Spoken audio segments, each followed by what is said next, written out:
I've been thinking a lot about Deuteronomy 6:5. It's part of the Shema, one of the most important prayers in Judaism. The verse goes like this: "You shall love the Lord your God with all your heart and with all your soul and with all your might." Let's start with a little bit of context. This verse, like nearly all of Deuteronomy, is Moses addressing the Israelites before they enter the Promised Land. This verse is extra special, however, because of what Jesus has to say about it. 2 times, Jesus said that this was the most important commandment when asked. Another time, he asked someone else what the most important commandment was, and they said it was this, which Jesus said was correct. So here's what's got me thinking about this verse. God is commanding people to love him. It doesn't stop there, though. Not only does God command that people love him, he says that it is the most important thing he has told people to do. Some people have an issue with this. Imagine if I was like that. If I just told everyone that the most important thing for them to do was love me. People would be right to think that was an outrageous claim on my part.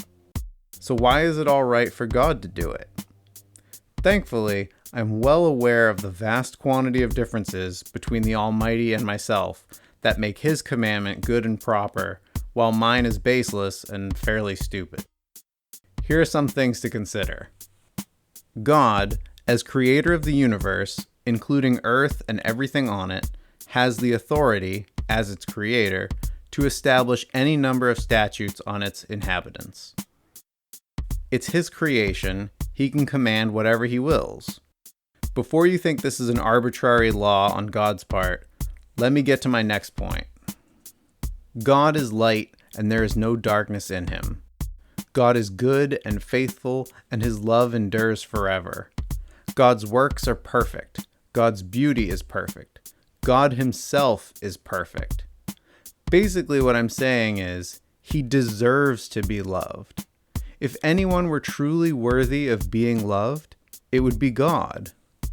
Perhaps you're saying, yeah, I'll admit that God has authority and is worthy of my love, but what's in it for me? I'm glad you asked. Imagine your friend was telling you about a new restaurant. They say, "You've got to eat at this place. It's the best. You won't regret it." They are expecting you to give of your time and money in order to eat at this place because doing so is going to be better for you than not doing so. Moses is saying something similar. He's like, "You have got to love this God. He's the best. You won't regret it." It's not a perfect comparison, but I think it gets the point across.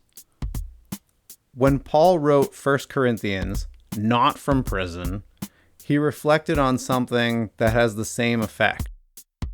But as it is written, what no eye has seen, nor ear heard, nor the heart of man imagined, what God has prepared for those who love him.